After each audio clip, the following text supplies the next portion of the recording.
Assalamualaikum warahmatullahi wabarakatuh. Bapak sekolah ingkang kinurmatan, Bapak Ibu guru ingkang satuhu luruhing budi, para kanca siswa-siswi ingkang kula tresnani.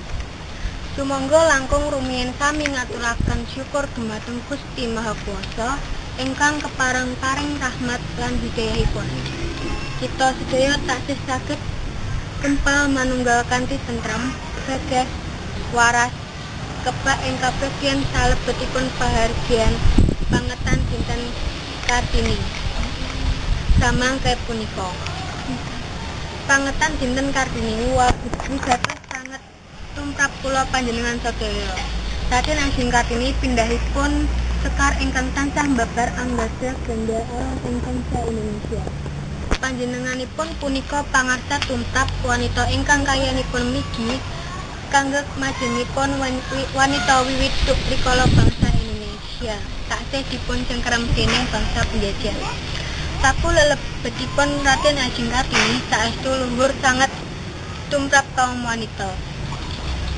Langkung-langkung ing wekdal sapunika ingkang taksih kedah meras penggalih kangge majengipun bangsa.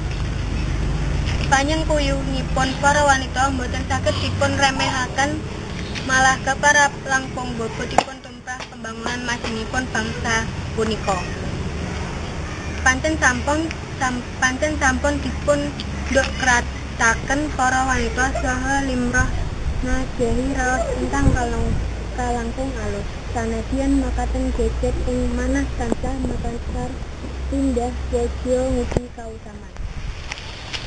Sadaya punika inggih awet saking pangaribawanipun lelebetinipun Ibu Kartini ingkang sampun tumanem ngrembaka ing mahanipun wanita Indonesia.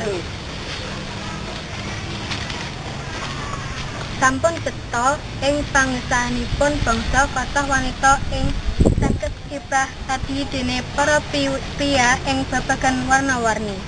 Ingkang makaten punika saestu saged damel mongkoking manah. Kanthi mekaten punika sumangga kadang-kadang putri sami saged nglajengaken gegayuhan tuwin lelebetinipun Ibu Kartini ingkang luhur punika. Ingkang boten kenging dipun liwataken inggih punika tansah ngudi jati dirinipun Putri Indonesia. Putri Indonesia ingkang prasaja ngerantasi sedengah karya.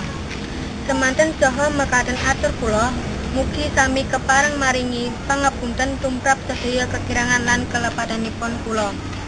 Waalaikumsalam warahmatullahi wabarakatuh.